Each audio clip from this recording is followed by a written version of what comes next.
Hello and welcome to Nine Inch Charge. Welcome to Old World Wednesdays. I am joined by Dan. Welcome, mate.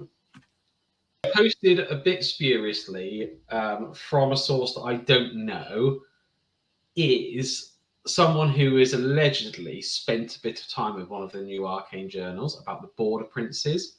But in the last video we did, I was really excited about the Border Princes and what it could mean, and having a Border Prince army and what that would look like, because in all the old articles they talked about it quite a lot, and about how it's like quite a sandbox where you can like custom make your own army. And we were talking about color schemes that you can come up with, and unique little traits that you can pick and choose to give your army. So any kind of leak or rumor or speculation about this, I am like all over. So get your tankers ready. Oh, I filled mine with, I don't know if you can see that because of the Got a spoon in it. I filled mine with paint. This is the one I used for my paintbrushes. Well, you can't drink those. Right, let's get going.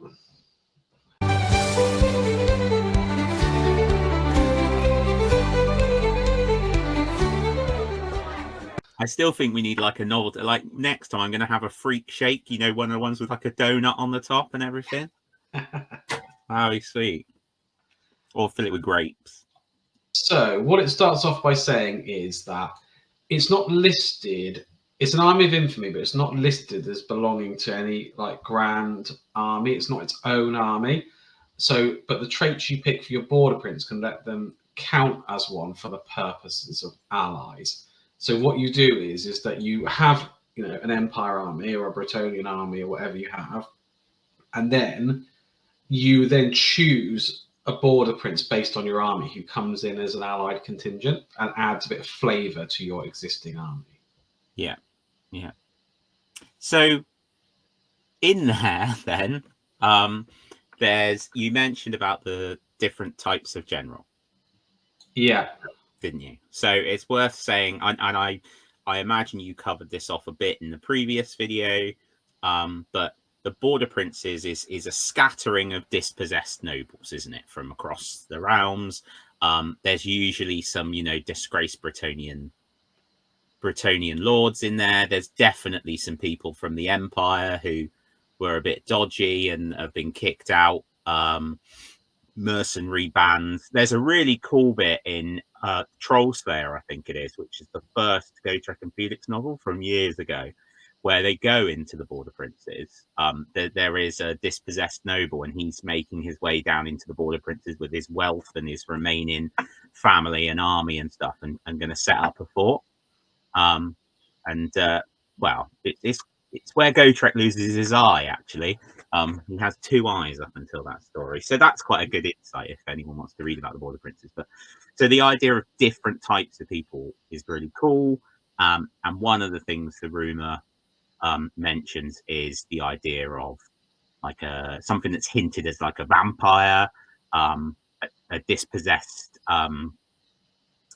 Bretonian lord, I think you said, didn't you? Yeah, so there are 7 different traits. There's, according to this rumor, so there's an exiled Bretonian knight. There's an imperial asset, a dwarf friend, a merchant lord who is like friendly with high elves and Cathay, a looter who is like orcs, goblins, and tomb kings. A mercenary. Oh, that's a shame. When you said, I thought it was going to be loot, like a little musical loot. Like get the troubadours out. There's a mercenary paymaster, and all mercenary units become core in his army, but they misbehave. And then there's that one, the something of the night, which is hinted at being a vampire count. And they all get their own kind of little rules. The kind of what this rumor says that they tend to get is if you are an imperial asset, you get access to magic items from the Empire list, and then you get access to all of the mercenaries from Empire, and that kind of is like the trait going through. So if you're a dwarf friend, you can take runic weapons and you get access to the dwarf mercenaries. And the thing about the border princes is, like you hinted at, there's loads of mercenary bands around and men for hire and stuff like that. So they have this rule called melting pot, which allows non-mercenary characters to freely join mercenary units and vice versa, and for mercenaries to benefit from the inspiring presence of your BSB. So they basically become a core part of the army. They're not just like someone hired in. They act as if they're in the army itself. This is where I feel like the idea is that you, as opposed to, if you think of like a traditional allies setup where you've got your 1500 point army and then you've got a 500 point bolted on, which is quite a distinct other part of the army. Whereas I think this is aimed at, you build your army from the ground up. And what these rules are doing is allowing you to draw on what you want in that army. So visually, the army still looks like one army, as opposed to Army A with Allies B. I think the cynical part of me says it's a very good way of releasing a set of rules that essentially cobbles together all of the units that are existing currently, and allows you to take, it basically sells more of those models from many a year ago in a book. But then, if it allows access to people that have got those armies hanging around or want to try and experiment and do that, and then actually, not everyone's as old as we are. For some people, these models are new, aren't they? They've not had Yeah, true. I'm looking forward to it. I think one of the things that it says in this in this leak that's come out, or alleged leak, is that they think that it could be kind of like a Power Games dream. Like, I can remember, I think it's in 6th edition. You could that would explain why you're looking forward to it, wouldn't it? in 6th edition, like, heavy cavalry were the thing, and Wood Elves didn't have any heavy cavalry, but you could ally in winged lancers from Kislev if you wanted to. Oh, yeah. So, like, this might help give your army something that you feel that it's lacking. I don't actually think that the game is in a really terrible state, to be honest, where there is like something that's really lacking out of one force. Like that in 6th edition, it was just like, it was all about cavalry. I think Swift Stride is still really powerful, but with the buffs to infantry, they've kind of mitigated it. But I think it's about bringing flavour. But also, we know that the guys who are behind the old world really like all the older stuff, and have been playing it for a long time, and they like things that hark back to things before. So, in that vein, one of the things that is rumoured is that pikemen are going to come back. So this is where I'm a little confused. So, because we've talked about Border Princes and we've talked about rumours for Dogs of War, but this sounds like it's like this is all of it in one melting pot. Because the stuff we're talking about, we're saying mercenaries a lot. We're now talking about pikemen, which traditionally were seen within the Dogs of War, even though weirdly they've been in the background for the Empire from the beginning. Certainly in the time I've played, which is back to 6th edition, they never existed within the army, but they were in the background. So it sounds like what we're talking about now is like a combined thing rather than 2 separate Arcane Journals. Yeah, so there were a lot of rumours that Dogs of War were coming back, but there isn't actually anything concrete out there that suggests that. So when they were talking about these Arcane Journals, they weren't saying Dogs of War coming back. They're saying we're going to do an Army of Infamy for Border Princes. But the rumor was Dogs of War coming back. So I don't know if, like you said, there's just some kind of cross lines in the communication that we're getting at our end, because someone might have seen pikemen somewhere. Yeah, but didn't you say there's rumors about people with shields and crossbows? Yeah, so let me finish what it says about pikemen. Yeah, all right. So, I'm getting too excited. Pikemen are back, and the models shown are the old Dogs of War metals, with, I think, a new command group. They're basically thrusting spears that fight in 4 ranks, with the option to buy heavy armor and crossbows for the front rank. Antilia referenced in the flavor text, and then there's also sellswords, freelance knights, and other troops that are like unique to them. But yeah, so Dogs of War models are coming back, but they're not technically Dogs of War, if you know what I mean. See, that's so dangerous for me. Like, for all my ranting, as I did on a previous episode about back of the broom covered models, I love most of the Dogs of War. They were my first ever issue of White Dwarf was issue 225, and that was the release of Dogs of War for 5th edition. Warhammer Fantasy Battles. I can remember the front picture on the front. I've got it upstairs in the cabinet. The guys on the front with the pikes, and in there you had the Lupin Krups fighting cocks, the halfling band, and the Long Drong Slayers pirates. They're just fabulous. The marksman of Miralangelo, and oh my goodness, Birdman. I thought we were going to see Dogs of War and the Long Drawn Silver stuff, because in the preview for the Big Summer preview, like the preview of the preview, they're wearing the hats, weren't they? Yeah, and one of them was a pirate hat, and I thought, oh, I wonder if that's Dogs of War. Yeah, but those models are like, they're not like, I'm going to try not to go off. They're not like the Imperial Ogres or the random dwarf on a cart with beer, which are not great. They are actually, they're really cool. It's a bit like we've just seen today that coming out on pre-order next week is the Bretonians. And they're really nice sculpts. They're really good, and it's the same with the Dogs of War. They were closer to the modern look, I think, than some of that other stuff we've seen, which was much older looking. So yeah, sorry, I'm going off. I'm just very excited. I think I am excited. The Dogs of War is really exciting. So sorry, not the crossmen. The pikemen with the crossbows in the front rank are rumored to be a core unit that are 9 points a model, which it says is quite expensive for a human model. But pikes sound like they could be excellent. If you get 4 ranks fighting and you can shoot in the front and stand and shoot, and they get heavy armor, and they've got a shield at the front, so then you're looking at the front rank. If they draw out a hand weapon, it's got a 3+ save.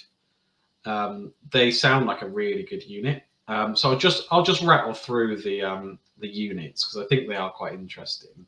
So I have to say, pikes used to have, I think, certainly in Warhammer Fantasy, well, not Warhammer Fantasy, Warhammer Ancient Battles, you could not charge the front of a pike block with cavalry.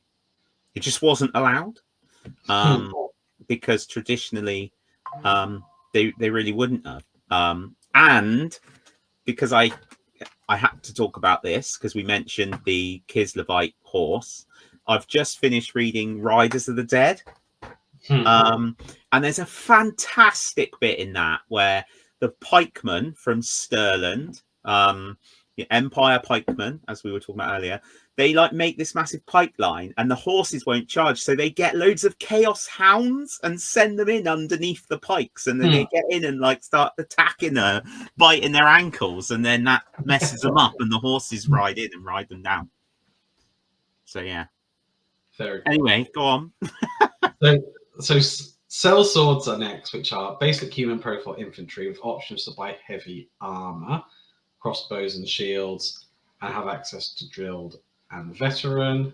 They can have additional hand weapon if they want. So they're kind of like the normal human kind of people. They kind of remind me a bit of like the Empire, like war bands you can get, like sort of a bit like that.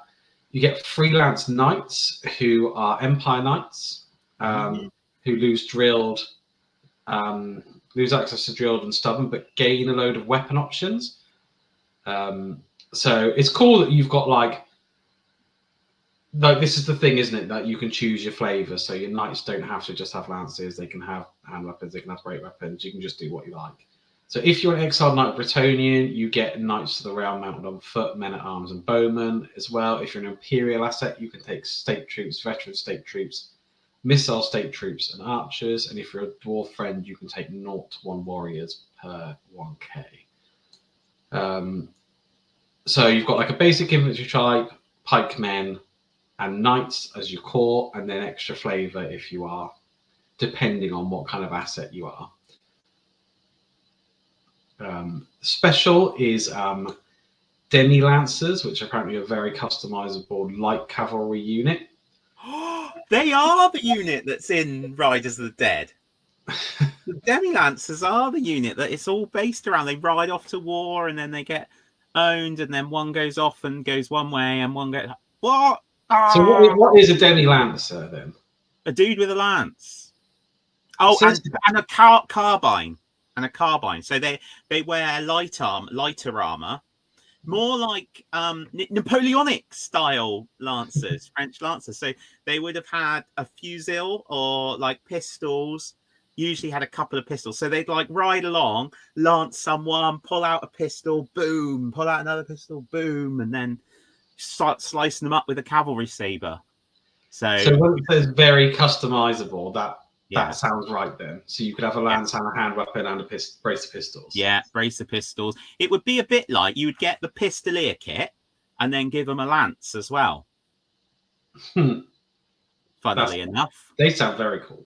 They sound good. Yeah, it means you could combine, especially for Henry Steele, the Empire Knight kit, pinnacle that it is, and the pistolier kit, and make something wondrous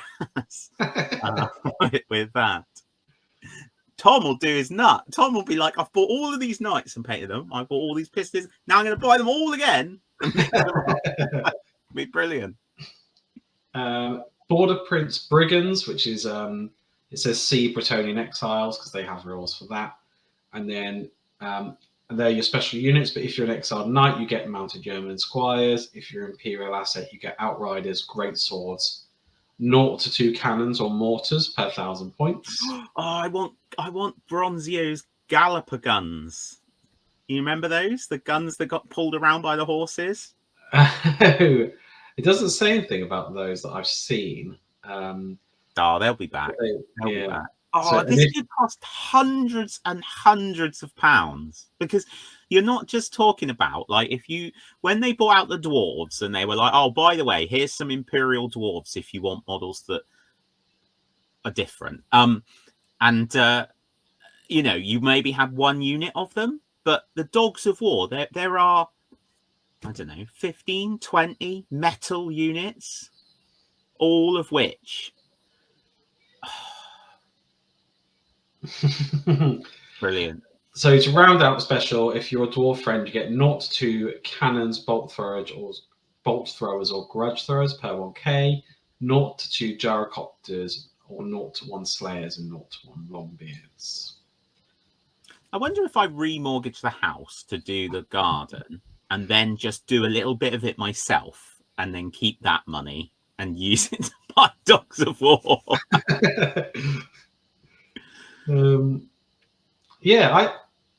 I think that's fine. Yeah.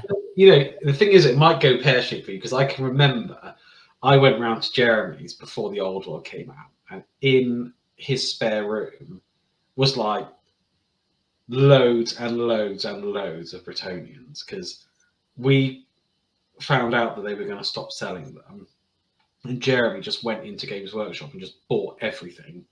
And then he joked, he was like, oh yeah, that's for my retirement.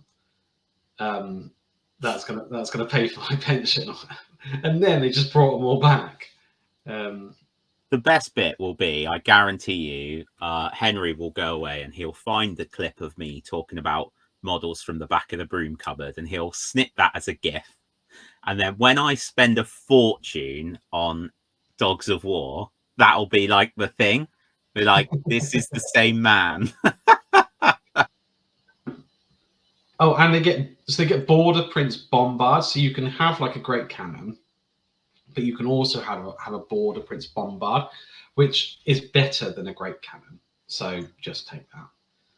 And then rare units are basically, it says here they're just basically exclusive to the kind of the kind of general that you choose. So Exile Knights get trebuchets, Imperial Assets get Hellblasters or Firestorm or War Wagons, and Dwarf Friends get Rangers or Miners.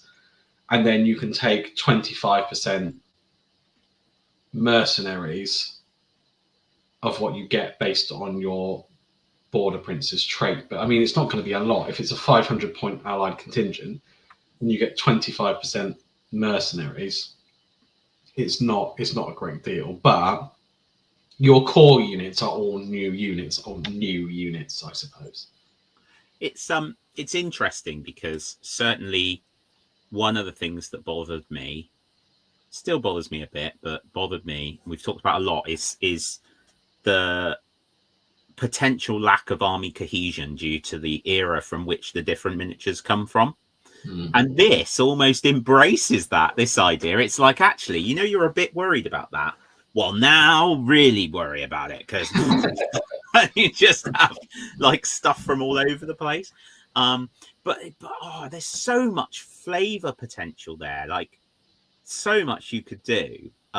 Different units, and really lean into modeling them up and giving them character. It sounds really good.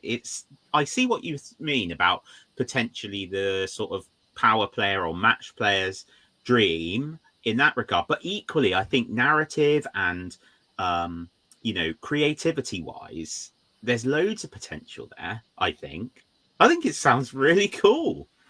Yeah, I think it's great, and it sounds exactly like what they were pitching from the beginning. Because one of the early articles was when they were going around the map, when all we had was the map. They went into Border Princes and they were talking about exactly this kind of army, and it made, like, me and Tom did a video about the Border Princes where we looked at all the different sigils and things, and there was like one from Tilia, one from Estalia. There was an undead one as well, actually. And then we were just talking about like how cool it would be if you were able to do that kind of stuff. And then what is also cool is that it seems like not only can you take cool different units and customize the rules and the kind of Border Prince you want, even down to the units, they're really customizable. So you can choose if you want your infantry to have great weapons, or if you want them to have hand weapons, or or whatever. You can pay your points and then theme it exactly how you want to obliterate your opponent. Yeah. They know what they're doing. It's so like, I think back like to the initial excitement when we thought the old world was coming back. Then compare that to the feelings when it actually came back, and how, certainly for me anyway, I know this wasn't true for everyone, but certainly for me, it felt like a real letdown that it wasn't the brand new, miniature ranges and everything brought up to date and all the rest of it. And for quite a while, as has been captured, I was somewhat grumpy about that. And but now, like, fast forward to now, and I'm sat here and I'm genuinely really excited that all these old units from my sort of memory, nostalgia, could be coming back, and I could be able to get hold of them again and play games with them and paint them up. And and alongside that, you've also got like Cathay, which has just come out, which is the brand new awesome looking range. So it's clever, it's good, it's exciting. Yeah, I'm painting up Bretonians at the minute, so I've just based my cannons actually. You're painting Empire, not Bretonians. Sorry, no, yeah, sorry. I'm painting my Empire at the moment, and I'm thinking like I would love to do a Border Prince contingent inside this. See, this is very reminiscent of that army you did when Age of Sigmar came out. Do you remember? And you just started randomly buying things, and you even had like somebody being burnt at the stake, and you had a unit of like pigs, like people having pigs running around, and just all this random nutty stuff. But that was when you could do like, because in Age of Sigmar you could just do an army of your Grand Alliance, couldn't you? Yes, yeah. So then you could just have anything, and then I was just like, all right, then I'll just have anything. And then I went and found funny little models and then they were all kind of like counts as, weren't they? And also we were just messing around. So like I had a giant who was like painted up in the heraldry of my army and stuff like that. It was very like, it was a bonkers army. And yeah, I had like pigs being herded around and all sorts. Yeah, there's an interesting, like, just thinking about like models and what's coming back and what's been mentioned. Some other bits that make me think it sounds pretty plausible. So things like the bombard. So Bretonians many moons ago used to have a bombard. I believe there was an old model for it as well. So you can see that being dredged up from somewhere. They've got rules for a bombard in their army of infamy. Oh, have they? Oh, okay. Yeah, okay. So it's back, but it's not. The model isn't back, but it would be cool if they did bring it back. If they're going to bring back pikemen, you're right. We might see a sort of a return of these other models kind of creeping in. So if they've just started this new army of infamy and border princes, and they've brought back the pikemen, there's nothing to stop them updating that down the line and bringing back birdmen or whatever kind of crazy thing they want to bring back. Oh, I'm sure. If they've still got those sculpts, they'll bring those back. You cannot release those Imperial Ogres and then not bring back things like that because they're actually good. And depending on how you want to go with your right, there's lots of people out there are exploring third-party manufacturers for various reasons. I know yourself, you're doing that for your empire. There's some great. You only have to go and look at like the sort of late 1500s, 1600s, pike and shot era, pikes and shot. It's just perfect. There's plenty of great models out there that you could use if you wanted to. If you want that cohesion. I think it all started for us with Empire Knights, didn't it? We all decided they were too small, we didn't like them, and then that's where we kind of diverged, except for Tom. And then Tom has literally bought the equivalent of, if we had all bought a reasonable number because we still liked them, then and we chose not to. So Tom has said, well, actually, I'm going to buy that many to do my bit. So shall we segue then? If we say we're done chatting about Border Prince Rumours, so we just segue into kind of general, just hobby nattering. Sure. I mean, I think I've kind of segued that way anyway. Quite early on, your glorious attempts to keep us on piece, and I've just got excited about the old world. But speaking of Tom's army and his like 30 knights and everything he's got, you and Tom played a game recently. We did, yes. I'm really keen to try and life's rather hectic at the moment, but I'm really keen to try and get a semi-regular war game meetup going. Or like not set up a club or what have you, but go to a club so that I've got that drumbeat, because it's easier sometimes to have a regular thing. And there's a few near us that do like every other week. So we tried one out, which was great. It was really cool. They were really, really friendly guys. But Warfare, they're called. And yeah, we played 2,000 points. So it was my High Elves, Tom's Empire, first outing, I think, for his Empire. Yeah, I think so. And it was, it was very relaxed. Tom was ace, because I have made my feelings clear a few times about how I can get a bit frustrated by the movement restrictions within Warhammer Fantasy. And I think in time, that's fine, because once you're playing quite a lot, that obviously all becomes part of the game. But when you're just trying to jump in, and you don't want to be like tripping over one tiny little stone and things. So he was very good about that. And we played in a two mates having a game style, which was cool. But yeah, it was really good. I felt for him a bit, because things like knights, they just, you because you're not rolling a lot of dice with those lances, it's very easy for it just to not really do anything. I really do enjoy, and I enjoyed this when you and I played the give fall back in good order, I think it's called, isn't it? Yeah. and stuff like that. I like that mechanic. It feels right. But it was interesting. Like my unit was like hit by these knights, and they held, and then they were just like gradually push back a little bit, push back a little bit. It took flipping ages to get through them for him. Although it's interesting because I was listening to a podcast earlier, and they were talking about how they can foresee, leadership modification like with magic. So rather than direct damage magic being a thing, it'll be more around like modifying people's leadership and dropping their base leadership down so that you can force them to break. And that would have been telling. Cannons were cool, just like they used to be. They're just firing, blowing up my little bird chariot things. It was good. It was good fun to play.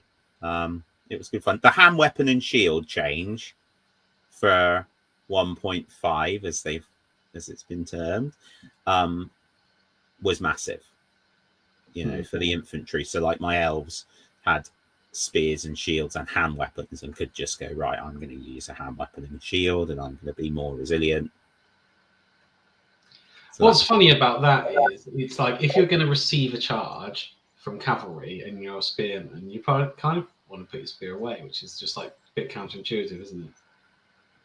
Yeah, but it's difficult. That's always going to be difficult. Like you're going to see that with the pikes as well, I think, because it's going to be difficult to represent the rules in a way that interacts appropriately with the different types of unit type. How was taking sword masters that swing in 2 ranks? Amazing. They were not dissimilar to getting a lawnmower and running it across the garden. They were incredible. I mean, to be fair, obviously one of the things that Tom's done, which is really cool, is paint a ton of core troops. So he has like lots and lots of dudes. So he was running units of 20 state troops with halberdiers. I was running a unit of 27 swordsmasters. So unsurprisingly, the unit of 20 dudes did not last against them. So that was very good. But then they drew them out of position, so they were like smack in front of 2 Hellblaster volley guns. And that was just as glorious as it always used to be, really. And there wasn't many left after the smoke cleared.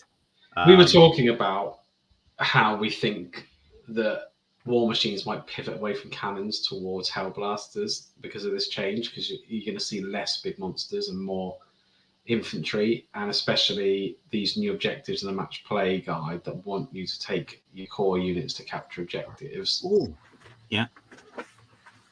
I sense a Dan Jolly tangent. I can feel it's not. It's not a tangent. It's just I'm sorry, but I'm gonna tell you. This arrived and it's very exciting because it's I found it on eBay. It's a 3D printed. It's a little wagon. Oh. And then they also just did wheels on their own. So I got some wheels as well. And that's going to be your baggage. Yes, I can do my baggage train. That's cool. Yeah. Anyway, that's why I was suddenly excited because you mentioned the objectives. Yeah, so I think there's going to be a pivot to Hellblasters. Like, it's funny, isn't it? Because I've got 3 cannons in front of me now as we speak, just in time for 1.5 to come out, and for me to think, no, I'd rather have a couple of Hellblasters. But it's cool because it adds to the collection, doesn't it? I started on the Knights today, so I am making some progress because I haven't done any painting for a long time. No. I've done lots and lots of talking about Warhammer and watching battle reports and reading lists, but I just haven't felt like painting. No. It's all I want to do. Good. Well, that's good. I've got a lamp downstairs strapped to the dining room table now, and I've set up a little paint station so that I've got one of the hobby zone mini paint stations which I can carry downstairs and back upstairs, because I'm just trying. Like today, this is how it goes. It ebbs and flows with me, and I go off on tangents all over the place. But I was so excited about painting these Empire state troops, these wonderful modern miniatures that are not in any way covered in random tat, which I'm going to have to paint, which is very frustrating. But I'm so excited about painting them. I'm making dinner, and like the recipe is like, right, put this in and leave it in there for 10 minutes. So it goes in, and then I'm over to the table, and I'm like. Right, I've done a few hands. Yeah, right, back. Right, put the next bit in 10 minutes. Then there was like, it simmer for 20 minutes was the next bit. I was like, yes, I can really crack on now. So I got back and I put the next bit of skin stuff on. So that was good. So I hope that kind of, this kind of excitement lasts, because I've got lots of these guys to paint. So have you arranged a time to play again then, if you're going to try and do something? If you're going to do something every other week, you'd be playing next week. Yeah, so that's correct. Yes, we are playing next week, the 10th. Yeah. So we're due to play on the 10th. So at the moment, I think it's the same thing. I am a little bit torn, because obviously when me and you met up a while back now in Warhammer World, I rebased 2,000 points exactly of my High Elf army to play you. And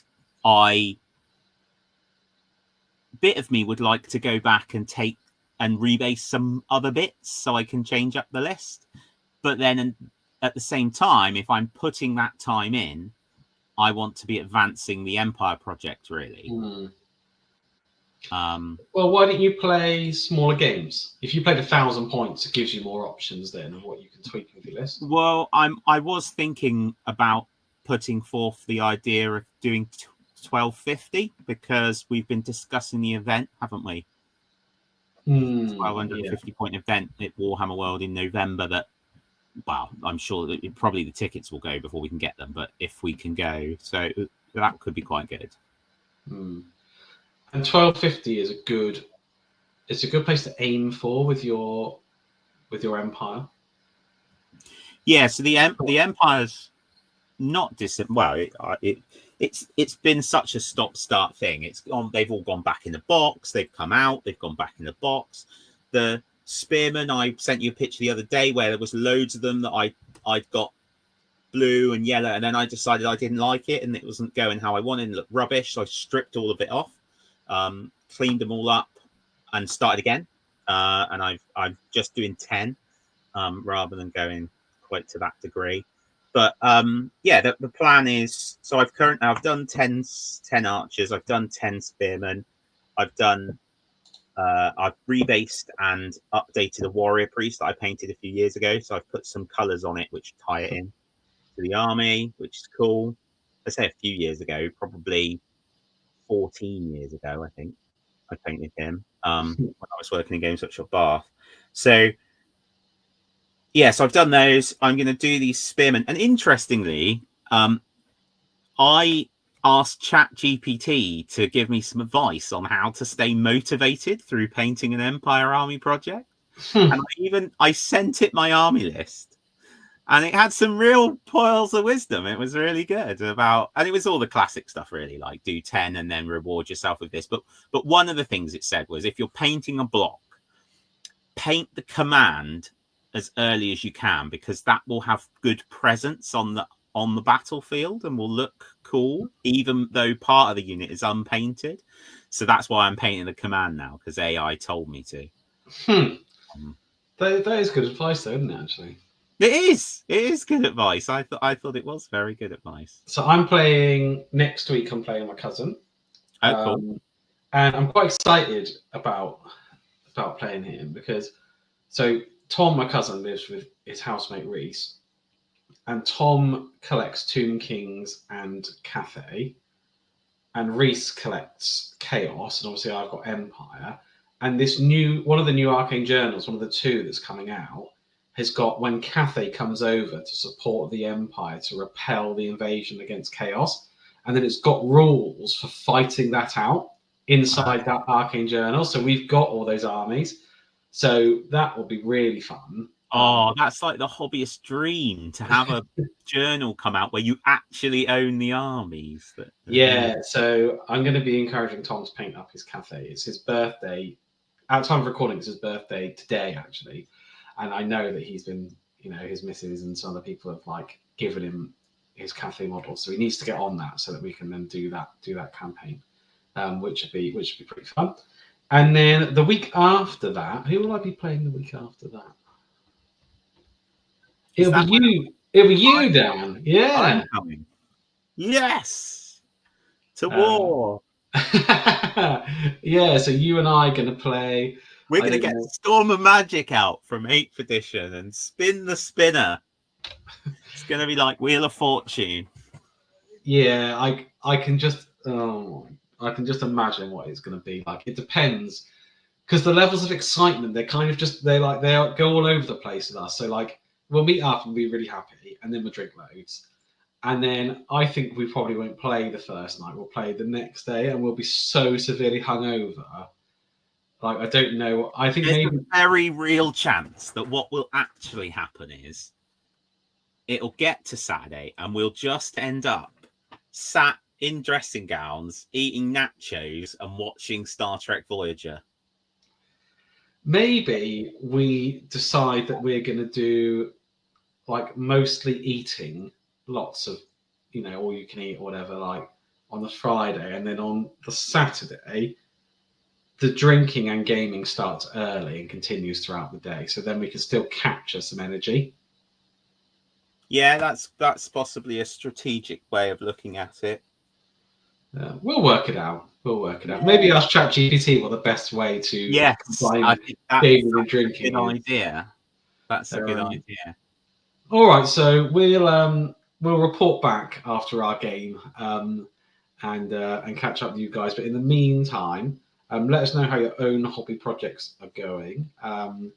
For those of you who don't know, we've got a Patreon and we've got a Discord channel on there, and I've been updating with pictures of the Empire, and Tom's ridiculous Empire army is on there, and things like that. So if you're not a member and you're interested, check that out. And let us know what you think of the Border Princes, and let us know what kind of flavour you think it could add to your army, and cool stuff that you want to add. Because just reading that has got me quite excited. Even if only like half of it is true or less than half of it is true, there's enough in there that has made me think, oh, I'd really quite like to do that. As soon as we stop recording, I'm going upstairs to get that White Dwarf, just to look at the pictures. I'm so excited. Take some pictures and send them to me. Yeah, I want to see that as well, because I know the picture you mean with the pikes, but I haven't seen it for so long. Right, anyway, we will see you next Wednesday.